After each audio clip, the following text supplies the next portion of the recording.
Welcome back to the Social Universe, where you learn the secrets of the social media, and in many cases, the secrets of the universe itself.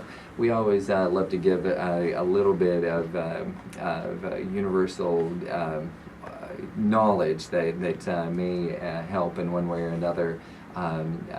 The aspects of really getting to know someone, not just having surface relationships on Facebook, but actually treating it in a way that creates real relationships. So, but first, in this segment, we want to talk about just the outreach, the getting to know people in mass a little bit. So social media is a little bit more mass communication, but then it becomes also interpersonal communication. So you want to use it in both ways. In the social media, what would you say are some of the strengths and weaknesses of your use of the social media? I mean, you are a talk show host yourself, and what are some of your favorite uses of the social media? Well, some of my favorite uses of the social media would probably be, the free advertising that you can get from it. Just creating kind of a network yourself for people who have personal interests just like you, or who, want to get to know you better. I think that it's really great that not only can you keep a lasting connection, from state to state, because sometimes it could be hard from letters, but now that we have internet, it's just the newest thing. Especially from doing emails so long, now we can do it all together, especially with statuses, updating everybody on what we're doing. I just think it's kind of a more fun way to really establish how we live our daily lives. But at the same time, I feel like the weakness of it would probably be how time-consuming it could be, because sometimes you get so caught up in posting so many different things, and you look at the time and you're like, wow, an hour just went by and I didn't even know I was doing that. But I really think it's more positive than negative, because there's so much good that can come from it. Absolutely. Which social media platforms do you like the most? I mean, I think I'm hearing Facebook a lot, so probably Facebook is your favorite. Facebook would probably be my favorite. I've tried different things. I think Twitter's pretty cool as well. So I've been kind of dabbling in Twitter myself, and I think that Facebook would probably be my favorite by far, though, because I feel like there's everything. You can get little apps that can help you with different things, but more importantly, it's easier to connect with friends, and also the statuses are really great, and also the message communication, so you can talk to people personally, or you can talk to them on, like comment level, where you can share it with everybody. It's very true. One of the things that I really like about the Facebook profile is it has the chat function, so that's where the interpersonal communication comes in. But that doesn't exist on a Facebook fan page.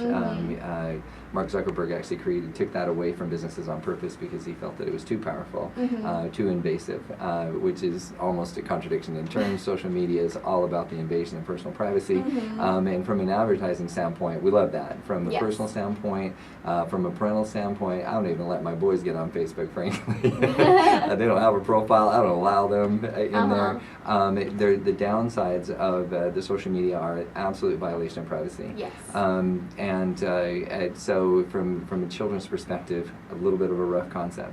One of my charities that I get involved in is a little bit hardcore. It's slavery. So it has human slavery, which has a lot to do with the human enslavement of women. And this is a family show, so I will not talk about all the different ways that enslavement occurs, but a lot of that begins in Facebook, where they recruit, they tell somebody to meet them somewhere, and then they're literally sold into slavery on the spot. So it can be a little bit crazy, and so we always want to, if you have children out there, be a little bit. I would warn you to be very, very careful about the use of Facebook, and to, if you're going to allow your children to be on Facebook, to make sure that they understand that everybody isn't always who they say they are. Yeah, I totally get where you're coming from, because I think that's kind of where the boundary line is written across, because really you have to be careful with the social network, because it can be a really good thing and it can be really awesome to connect with people, but you just got to make sure that you're connecting with the right people and you know them on a personal level, and you're not just giving out your information, which I feel very strongly about, because I know a lot of people, sometimes they'll reveal too much information on Facebook, and that can be a bad thing sometimes. So I really think that if you do decide to do Facebook, like you had mentioned, really be aware of your surroundings, but also if the parents, they should check your Facebook. I know it sounds weird. You're like, well, sounds a little weird, right? But I feel like you have more protection that way, and it's not like they're snooping or anything. It's just that they're looking out for you and what you're putting out there. And remember that if there's any children listening too, that and if you have children, make sure you explain to them that there are people way worse than the parent that are observing what's going on the social media. And so, yeah, thank you for kind of setting the example of allowing parents to kind of look in on what's going on your social media, so that they can recognize the dangers. But as long as people won't abuse Facebook, it's a wonderful thing. It's a very social thing. It allows people to interact, and then.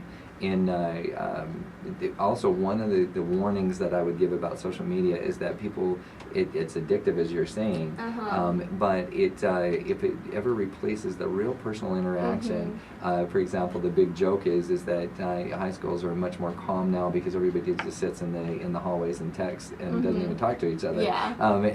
So, even if they're sitting right next to each other, they're just texting. But that's more of a joke than anything. But in many cases, it's also true. But that human interaction is still what people desire, what people are looking for. Do you have any creative uses of the social media from a personal branding standpoint that you would want to share with people? Yeah, of course. Well, other than Facebook, I use the fan pages a lot, which is actually going back into Facebook. But I find that it's a good way to really share your personal interests and just people have you to be, I guess, liked, as the term would be on Facebook. That way they can really follow what you're doing and really see what you do on a daily basis, or even when you post or you go to events. But leaning towards out of Facebook, I would say that the different networking sites, such as making your own website. I know I have my own website. It's officialmaddierose.com. And with that, I feel people can check more about me, just learning about more who I am, what my interests are, and what I'm up to, but also just to really see everything of what I do and what it consists of. So I really think that having that advertising aspect is a really neat thing to discover. Yeah, I would say so too. And then somebody who is at your level, who would be the term I would want to use, that you're starting to connect in the adult world from the standpoint of you're a talk show host, and so you're a lot of your business connections, you're making business connections at a very early age. So I commend you for that. Thank you. I would definitely encourage you to start using LinkedIn. Create a LinkedIn account, and you put that resume down, and you would be surprised how many very professional relationships you would be able to connect with, ways to get found, in listening to a couple of your talk shows, you have aspirations to be an entertainment attorney. Yes. And it doesn't hurt to start reaching out and making those connections. You never know where. Now, when we come back from the break, we are going to talk more about what your in your personal life, where what your goals and your dreams are, but obviously being an entertainment attorney would be one of them. But you might as well start making connections now. In media, that's the entertainment side, but then law firms, internships may come up. You have work-study options that you might take advantage of in your junior, senior year, things of that nature. So those are things that you would be surprised how easily they surface, but it's like Facebook in slow motion. Yes. Okay, because some business people get a little bit busy. 3 months later, they finally realize, oh yeah, LinkedIn. So they sit down and respond to 100, 200 people at once, and then they may not look at it again for 3 months. So it's very much in slow motion, and so it's something that you might take 3 or 4 years to do something you might do in a year on Facebook, but it's much more powerful because of pre-qualified connections. So these are just thank you for entering into potentially what the new generation thinks. Yeah, of course. I know that you're one person out of many, but it's always nice to hear what the new generation thinks. Do you have any overarching kernels of knowledge before we go to break about social media that you would want to share with the audience?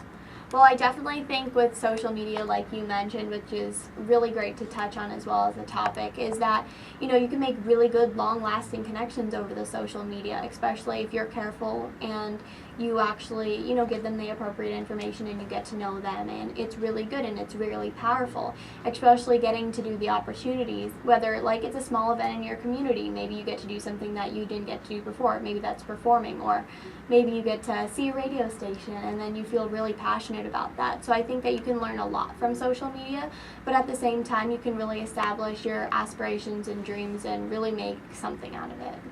I think so as well. And so if any of you get a chance to meet Maddie, probably the best place if you ever wanted to get a chance to meet her, go to the fundraisers and to make some donations. That would be nice. But yeah, definitely. Absolutely. So when we come back from the break, we'll talk a little bit about what you want to do in the years to come. Mm-hmm. And so we thank everyone for tuning in during this segment, and we're going to go to break. When we return, we will be talking with Maddie Rose further about the future impact that she's going to have here in Arizona and the U.S. Mm-hmm.